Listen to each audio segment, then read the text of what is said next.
Good morning, guys. Hopefully you're having a wonderful day. Day's getting off to a bit of an interesting start for me. Woke up at 5 a.m., went back to bed for a little while, but just a bit odd there for me. But I have to sort of start my day on a bit of a low note. So I've been following Notch on Twitter for a long time now. I'm a big fan of Notch's work, obviously. I'm a big fan of Minecraft. I have a lot of respect for the man for what he was able to accomplish. And there have been a lot of times over the last couple of years I've been following him on Twitter that he said some really insensitive things. Well, let's just put it this way. He's gotten to the point, he has made so much ridiculous amount of money in his lifetime, he can kind of say and do whatever he wants. And, you know, okay, to each their own, of course. But this morning, about an hour ago, he started off on this tirade about ad-supported content, about content creators creating content and making it be ad-supported instead of putting everything behind a paywall. And he kind of went on and on about it for a little while, and it looks like he actually started about 3 hours ago. Sick of the argument that people should watch ads to support creators. If we thought it was worth it, we'd be willing to pay. If you have to make your content free to get an audience, your product is worthless. Annoying your audience makes it worse. People absolutely pay for things they want and can't get for free. Realistically, he's sort of targeting developers there. He's not necessarily targeting people like myself and tech blogs and things like that. But at the same time, he's making this broad generalization about anything that's ad-supported, that's not paid content, is terrible, is worthless. And realistically, I find that quite a bit insulting. I've been making free, non-paid content for the last 6.5 years, almost 7 years now, because if I put my content behind a paywall, if I started charging, $3 a video or $2 a video, you'd never see a dime. There'd not be a single person that would want to throw $1 at a video. If they did, they would already have done it by way of Patreon or PayPal or any other way like that. And realistically, if someone started doing that, there would be 1,000 other creators that would spring up and do it all ad-supported,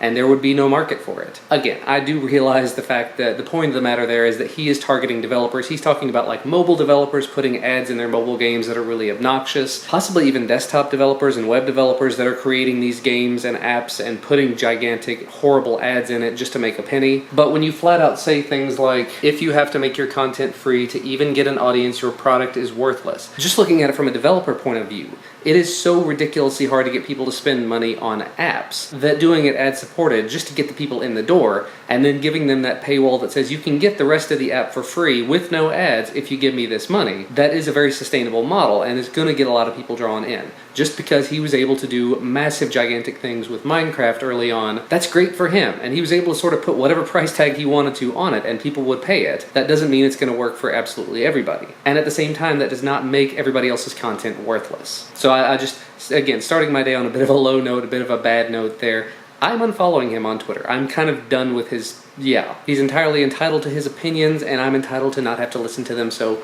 good stuff, moving on. Getting back to the day, of course.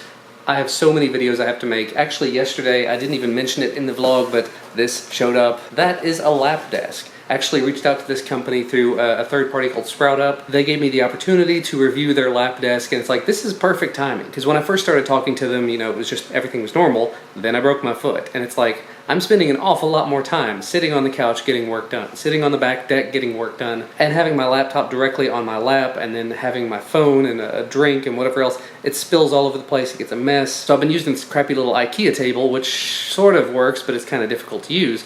So I thought this would be a good opportunity, a good chance to use this. So I'm going to make this video really quickly so I can start actually using the product. Got a bunch of other videos that are in the works, and actually overnight I had probably half a dozen. I've had so many people tell me, I get 15, 20, 30 emails a night. I don't. When it comes to these companies reaching out, I normally get like 3 to 5 a night, and then I get like follow-ups from other companies that I've already got product reviews in the works for. So last night I think there were 3 or 4, and they're really interesting things that are on the way. So definitely looking forward to that. But a lot of stuff I got to finish up on, a lot of stuff I got to work on, in addition to day job stuff as per usual, so I probably ought to go ahead and dive into that now.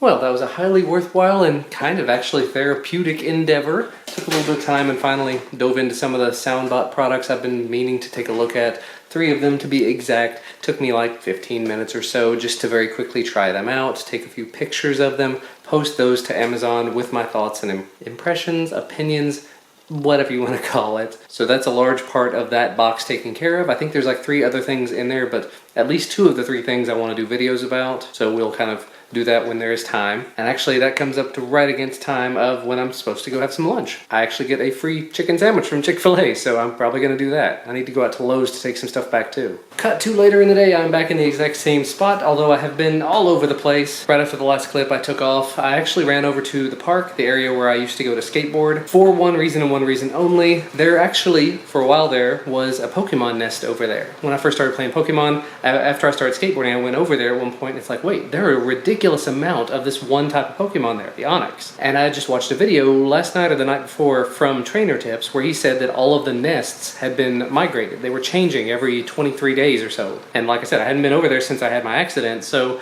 I don't know what was over there. So I actually just went over there very quickly. Apparently it has changed. In the Trainer Tips video, he made it sound like it was going to go to the next item in the Pokedex. Definitely did not. It went from Onix, whenever it was the last time I looked, which has probably been 2 or 3 weeks ago. Now it is Seal, S-E-E-L. I did not have any of those, so I managed to get 2 of them. I may run back over there later this evening. I don't know how long it takes for them to respawn, but it was like right at noon, so maybe 5 o'clock or something, we'll see. Or maybe once Duncan gets off the bus, I can run over there with him. But I went there on the way to lunch and then on the way back, and they had not respawned, so I don't know what the timer is on that. Either way, very cool to be able to get a couple of new Pokemon and hopefully have a nest where I can continually get them for the next week or 2. But while I was out, took things I needed to take back to Lowe's, had some lunch, almost lost some money, very stupidly. I don't normally carry that much cash around with me, so I was getting ready to go through a drive-thru. I pulled out a $10 bill. I didn't go through the drive-thru because the line was so long. Went ahead and went over to Lowe's, and when I got into Lowe's, I was like, wait a minute, where'd that money go? And then I checked my pockets, I checked the car, it was under the front of the vehicle. It had been like 5 minutes or so and it was still there, which very, very lucky on my part. It was only like a $10 bill, but still very lucky that I did not lose it. But yeah, I got all that accomplished, got back home just in time to meet with the roofer. I don't think I mentioned it before. We had some roof leaks in our garage. Part of the reason why I avoid showing anything in the garage because we've had some leaking in there. Before we moved in, there was a leak and the bank took care of it. It was a foreclosed home, so the bank took care of everything ahead of time.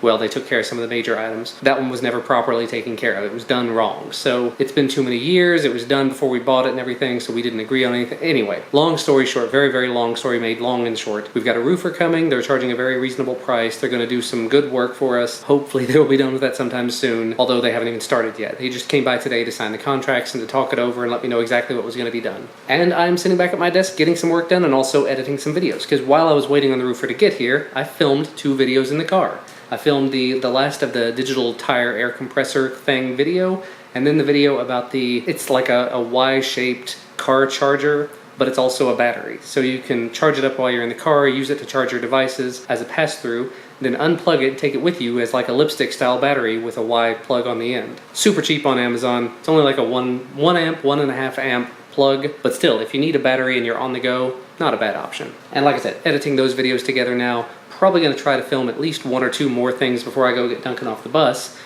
so I probably ought to dive back into it. So I'm out waiting for Duncan's bus to come, and I noticed there was a Squirtle nearby, so I ran over there and picked it up real quick for both of us. And this one, it's not great, it says decent, but still, I now have enough candies to evolve a Squirtle. So let's see. I've never done this before. Probably not even worth doing, but still, like I said, haven't done it before. I think I've seen a war turtle or whatever this becomes before, but I never caught it, and that kind of bugged me. So now, registering the Pokedex.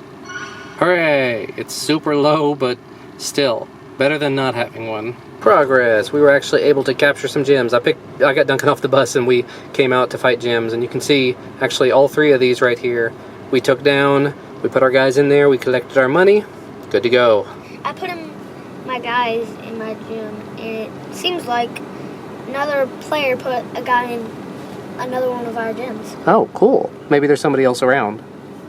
And skipping right on ahead yet again, Duncan and I had a really good time out there gym hunting. Found a couple of Pokemon that we didn't have yet and took some gyms over and just all kinds of fun stuff. We went and picked up Ellis, we got home, and Christina took Duncan to his baseball game. Last night it got canceled because of the rain. It did not rain, so the second game this week, today's game, is on. That's where they are. They will hopefully be back in another hour, hour and a half, something like that. We have not had dinner yet. I had a little bit of a snack, and Ellis is of course having his bottle, and he's loving it. He's just been kind of hanging out with me here. Christina took Duncan, so I'm taking care of him. Good stuff. and we're catching up on Roman's latest vlog, watching how he had to get put into a cast. That definitely stinks. I will say I came out very, very lucky that with my foot, I didn't end up in a cast. Anyway, back to bottle time. Well, today's vlog has been entirely me skipping ahead every time that I turn the camera on, but that's what we're doing. I probably should have turned it on when Christine and Duncan got home earlier, but unfortunately, they lost their game, so that kind of stinks. And I got a bit of bad news from my dad earlier, just family-related stuff, and not really going to go into it, so don't worry about it. So it's kind of thrown me off this evening, but for the most part, Ellis has been sleeping the night away. Duncan is now in bed. Christine is putting up laundry, and I'm keeping an eye on Ellis during all of this, and I think I'm just going to go ahead and wrap things up. I'm getting videos that I shot earlier edited and uploaded, so I've got one scheduled for tomorrow and hopefully the next day. Although I think actually the next day, September 1st, there's going to be a video going up about a giveaway, so be on the lookout for that. September 1st at like 10 a.m. or noon or something Eastern time. And yeah, that's going to wrap things up for today. There's nothing else going on here tonight. So as always, thank you guys so much for watching. Thank you for sticking around. Thank you for everything. I hope you enjoyed these videos. I hope you had a wonderful day. We'll see you again tomorrow.